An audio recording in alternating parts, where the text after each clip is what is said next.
Казакстандын Борборунда өтө турган 5-дүйнөлүк көчмөндөр оюндарынын башкы демөөрчүсү белгилүү болду. Бул боюнча Улуу Талаанын мелдешин даярдоо жана өткөрүү дирекциясы эки тараптуу меморандум түздү. Атамекендик белгилүү компания расмий башкы демөөрчү катары таанылды. Алар өз тарабынан 1 миллиард теңге бөлөт. Бүгүнкү күндө бул оюндарды уюштурууга бөлүнгөн каражат 5,7 миллиард теңгени түзөт. Эгерде демөөрчүлөрдүн каражатын кошкондо жалпы наркы 8 миллиард теңгеге жакыт болору көтөрүлүүдө.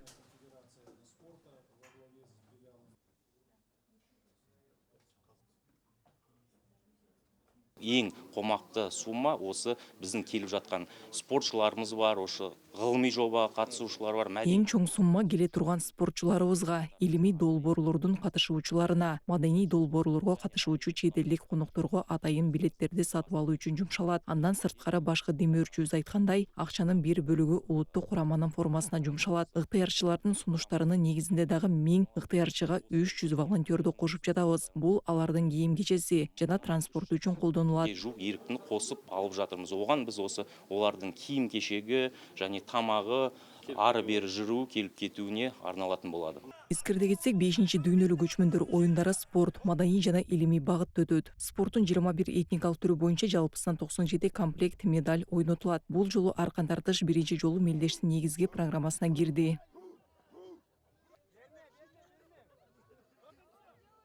Бізде бүгінгі күнге жамбы атуудан 15 мемлекетти чакырып отырмыз. Биз бүгүнкү күндө жамбы атуу боюнча 4 стилден 15 мамлекетте, аркан тартыш боюнча 10 өлкөдөн спортчуларды чакырып жатабыз. Спорттун ушул эки түрүн ала турган болсок, аркан тартыш боюнча биринчи орунду алтын медаль, ал эми жамбы атуудан биринчи жана экинчи орундарды багындырабыз деген 99% үмүтүбүз бар.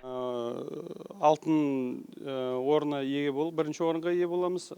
Жамбы атуудан биринчи, экинчи орунга. Жалпысынан бүгүнкү күндө 90 өлкөдөн 2000ден ашык спортчу мелдешке катышуу ниетин билдирди. Либерия, Венесуэла, Ирландия, Доминикан Республикасы, Гамбия сыяктуу өлкөлөр сынакка биринчи жолу катышканы жатат. Борбор калада өткөн оюндарга дүйнөлүк этно спорт конференциясы жана ЮНЕСКО колдоо көрсөтүп, ЮНИСЕФ расмий өнөктөш болду.